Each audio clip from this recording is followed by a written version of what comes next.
Kampuni ya ununuzi wa tumbaku ya Alliance One imeendelea na zoezi la kuwazawadia pikipiki wakulima wake wanaoshinda katika bahati nasibu inayochezeshwa na kampuni hiyo kwa wakulima waliokidhi vigezo katika soko la msimu huu.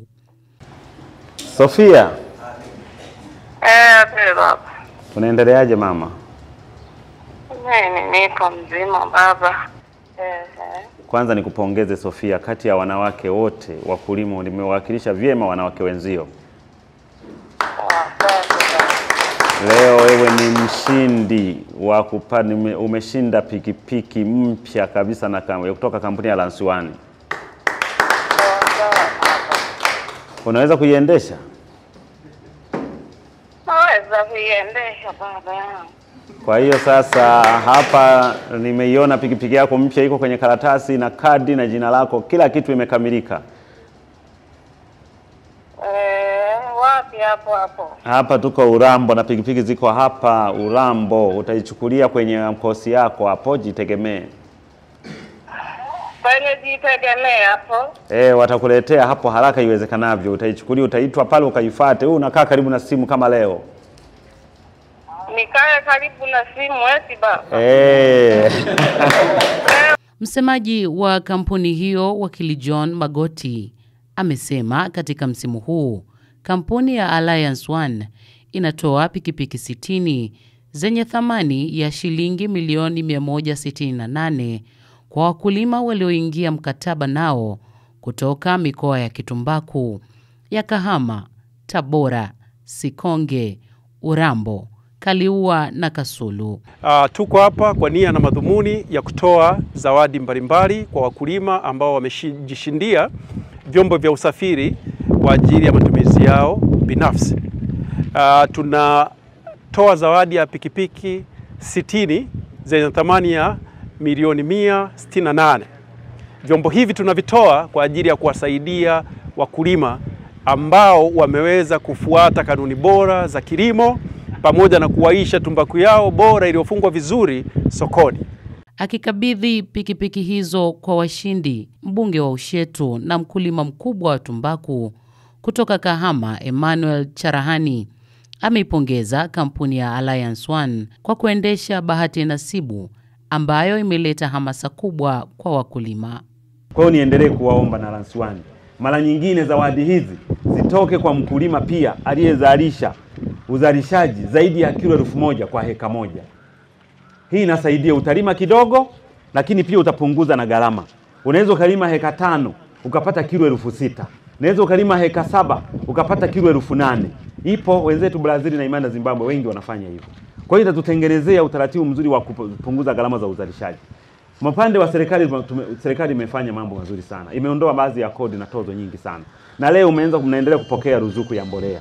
Zaidi ya bilioni 13 zimetolewa kwa ajili ya ruzuku ya wakulima. Na mwaka huu kwenye bajeti ya Wizara ya Kilimo iliyopita jana, kwenye bajeti yetu ruzuku ya mbolea pia bado imetolewa. Na leo hawa mimi nawaita nao wametoa ruzuku zao. Kwa hiyo niendelee kuwasihi kwamba nendeni mkazalishe tumbaku bora. Tunaenda kuingia kwenye msimu na masoko yanaendelea. Na mimi niendelee kusihi kwamba tumbaku bora inatengenezewa shambani. Tumbaku nzuri inatengenezewa kwenye mabedi. Unapolima mbegu mapema, unasia mbegu mapema, unatunza mbegu mapema, unahamisha vizuri, unapeleka shambani mvua za mwanzo kabisa, unaenda kupanda tumbaku yako mapema, una mabani ya kutosha. Kuna mwingine nilikuta mkulima mmoja amelima heka zake 5, ana bani 2. Unatarajia nini pale ikatokea? Huwezi kupata tumbaku nzuri. Hauwezi kupata tumbaku nzuri. Lakini pia wajumbe wa bodi wa vyama vya ushirika wengine wana tabia moja. Unamkuta mkulima ambaye amelima heka zake 8, sawa na mabani ya kutosha, lakini wakati mwingine amepungukiwa chakula, wengine amepungukiwa wafanyakazi. Mjumbe wa bodi kazi yake alitakiwa yule mkulima sasa awahi kwenda kumshauri nini afanye kuokoa zao lake. Kwa sababu bodi inapokuwa ya chama cha msingi na msimamia yule mkulima, alitakiwa atoe ripoti aidha kwenye kampuni au benki inayowakopesha. Kama amepungukiwa chakula, amepungukiwa wafanyakazi, tumbaku zimeiva, sasa badala ya kumsaidia bwana Magoti, mjumbe wa bodi anakimbia vijiweni kumcheka mkulima yule. Sasa hayawezi kumnyosha peke yake, kwa sababu mwisho wa siku atalaza deni na wanakikundi watakimbia. na mwisho wa siku vikundi vingine vitijua kwenye chama cha ushirika kwamba vikundi vingine vikimbia, chama kile kitashindwa kulipa deni. Sasa bodi haitapata mapato yake, lakini pia chama cha msingi hakitauza tumbaku yake na kulipa deni. Nani ambaye amekula hasara? Ni chama cha msingi ndio kilichokula hasara. Kwa upande wao, baadhi ya wakulima waliozawadiwa pikipiki baada ya kuibuka washindi wamesema kitendo walichokifanya Alliance One kimewaongezea ari ya kuzalisha zaidi tumbaku yenye ubora na kuwaisha sokoni. Naitwa Edward Ruhemeja Zunzu, mkosi nakotoka Nyamagana, wilaya ya Bukombe. Mimi nilipopigiwa simu kwamba nimekuwa mshindi wa pikipiki hii, tena niko ndio namba moja, mimi ndio nikapigiwa simu kwamba nimeshinda. Nimeshukuru sana kampuni, vizuri sana naendelea kuwashukuru, wawe na moyo huo. Bado namshukuru Rais wetu wa Jamhuri ya Muungano wa Tanzania Mama Samia Suluhu Hassan pamoja na Waziri wa Kilimo Mheshimiwa Bashe kwa kutuwezesha sisi, wametupa mbolea ya ruzuku, tumelima tumbaku zetu vizuri, tumepata vizuri, na washukuru sana. Na wasi wakulima wenzangu, kuanzia leo na kuendelea tupige kazi. Serikali ipo, kampuni ipo, mambo yatakwenda vizuri.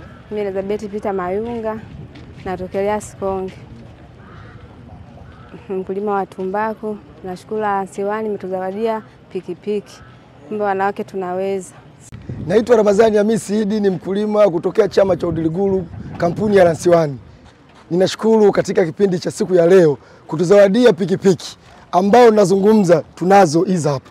Ni jambo la kushukuru kampuni ya Alliance One. Ni kampuni ambayo paka sasa hivi makampuni wengine wataka wakajifunze.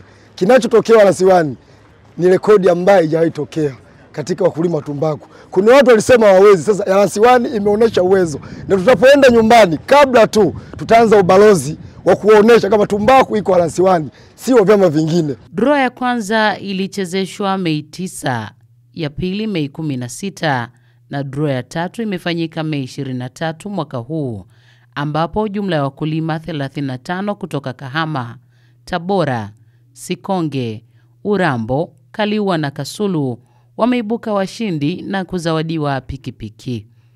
Leonia Donald, Uyui Media.